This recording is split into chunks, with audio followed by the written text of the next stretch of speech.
कोई बंदा सी ना कपड़े सवाउण चला तो रास्ते दे विच एक बंदा टकरिया। उन्हें कहा दोस्ता किधर चला? उन्हें कहा कपड़े सवाउण चला।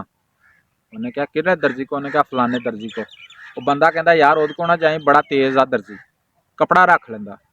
तो बंदा भी अगों सियाणा सी, उन्हें कहा ये किहड़ी गल आ, आपां उहदे कोल जाना वा ते जाके उहनूं कहना भी आ जिहड़ा साडी फरमैश कर ला, जिहड़ा कपड़ा बचदा सानूं वापस कर दे। वो गया दर्जी को, तो दर्जी नूं जा के कहंदा मेरी फरमैश कर, जिहड़ा कपड़ा बचदा मैनूं वापस कर दे। दर्जी सियाणा सी, दर्जी ने कहा इत्थे लगदा वारदात नहीं होनी, कोई तरीका लाउंदा।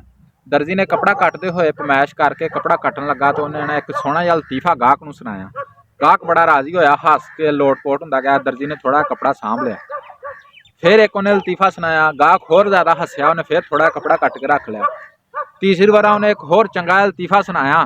जो तीसरा लतीफा सुनाया गाहक होर हस्या, तो फिर उन्हें कपड़ा रख लिया।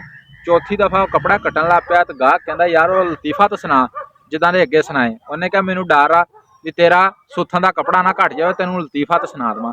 दोस्तों ये हाल आ साडी आवाम दा, साडे सियासतदानां दा।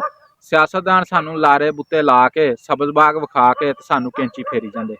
जदों दा पाकिस्तान बनिया वा इक्को ही गल आ, उही वाम उही सियासतदान आ, सानूं सब्ज़ बाग विखाई जांदे। गरीब वाम गरीब तो गरीब होई जांदी ते अमीर अमीर तो अमीर होई जांदा। तुसीं वेखो सियासतदान दा कोई भी बच्चा भुक्खा नहीं मरदा।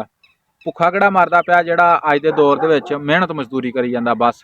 ते सानूं 5 साल नज़र ही नहीं आउंदे। इलैक्शनां दे दिन चलदे पे आ, हर जगह ते फौतगी खुशी गमी दे विच थानूं चुप्पिया MNA साहब टकरनगे, साडी खुशी गमी दे विच पुछणगे हाल। साडी वाम भोली भाली वाम आ ते इहनूं बस कैंची फेरी जांदे आ। ते यही हाल आ साडी वाम दा, सियासतदानां दा। ते दोस्तों सोच समझ के वोट पाइयो। ये वतन अल्लाह दी एक नेमत आपां नूं दित्ता होया ते इहदी कदर करो।